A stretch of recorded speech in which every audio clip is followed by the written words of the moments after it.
Chapter 36. Descendants of Esau. This is the account of the descendants of Esau, also known as Edom.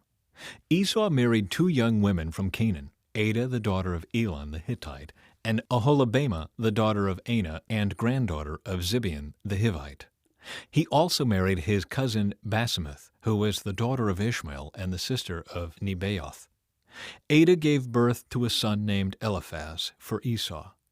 Basemath gave birth to a son named Reuel. Oholibamah gave birth to sons named Jeush, Jalem, and Korah. All these sons were born to Esau in the land of Canaan. Esau took his wives, his children, and his entire household, along with his livestock and cattle, all the wealth he had acquired in the land of Canaan, and moved away from his brother Jacob. There was not enough land to support them both because of all the livestock and possessions they had acquired. So Esau, also known as Edom, settled in the hill country of Seir. This is the account of Esau's descendants, the Edomites, who lived in the hill country of Seir. These are the names of Esau's sons: Eliphaz, the son of Esau's wife Adah, and Reuel, the son of Esau's wife Basemath.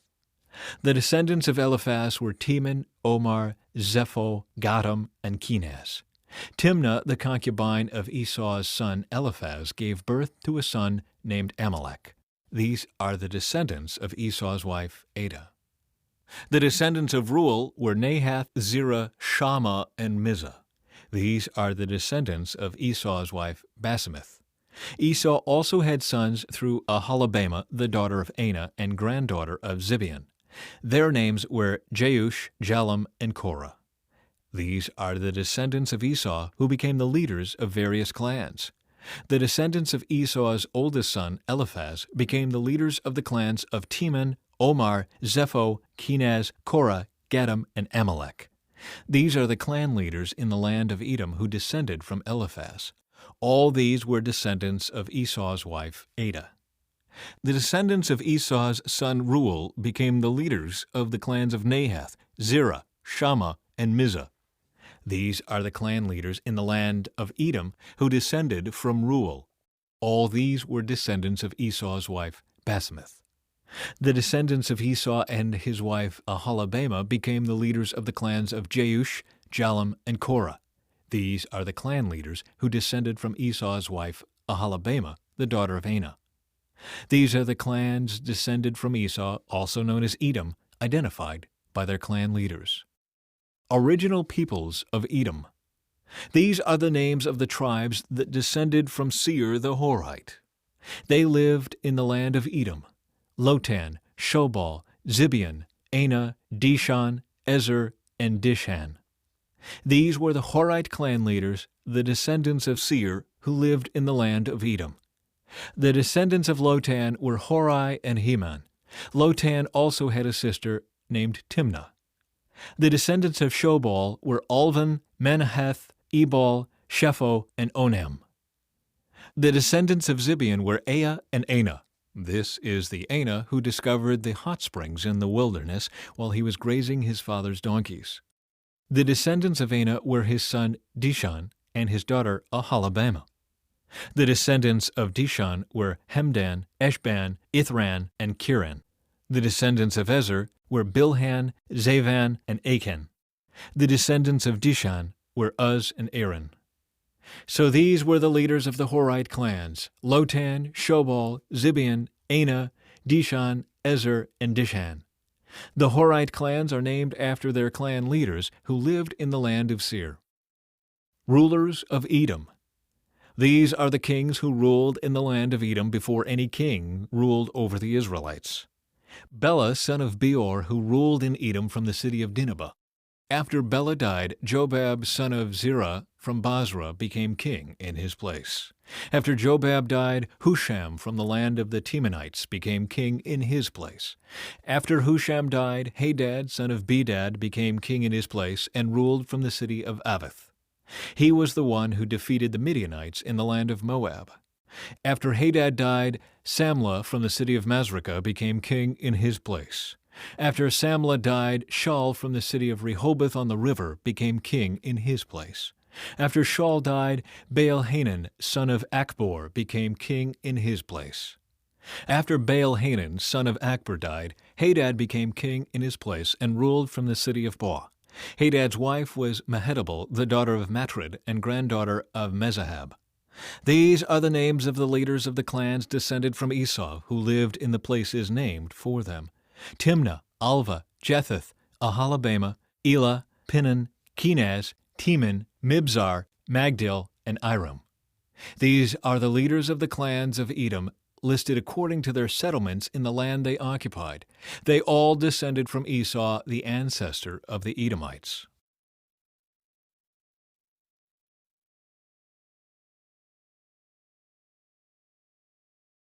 Chapter 37. Joseph's Dreams.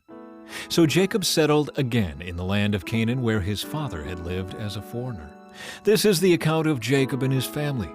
When Joseph was 17 years old, he often tended his father's flocks. He worked for his half-brothers, the sons of his father's wives, Bilhah and Zilpah. But Joseph reported to his father some of the bad things his brothers were doing. Jacob loved Joseph more than any of his other children, because Joseph had been born to him in his old age. So one day Jacob had a special gift made for Joseph, a beautiful robe. But his brothers hated Joseph because their father loved him more than the rest of them. They couldn't say a kind word to him. One night, Joseph had a dream, and when he told his brothers about it, they hated him more than ever. "Listen to this dream," he said. "We were out in the field, tying up bundles of grain. Suddenly my bundle stood up, and your bundles all gathered around and bowed low before mine." His brothers responded, "So you think you will be our king, do you? Do you actually think you will reign over us?" And they hated him all the more because of his dreams and the way he talked about them. Soon Joseph had another dream, and again he told his brothers about it. "Listen, I have had another dream," he said. "The sun, moon, and 11 stars bowed low before me."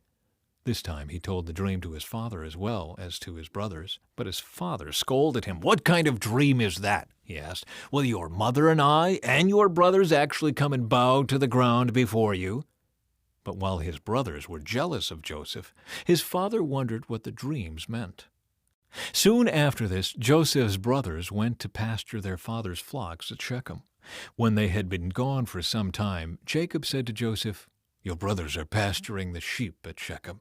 Get ready, and I will send you to them." "I'm ready to go," Joseph replied. "Go and see how your brothers and the flocks are getting along," Jacob said. "Then come back and bring me a report." So Jacob sent him on his way, and Joseph traveled to Shechem from their home in the valley of Hebron.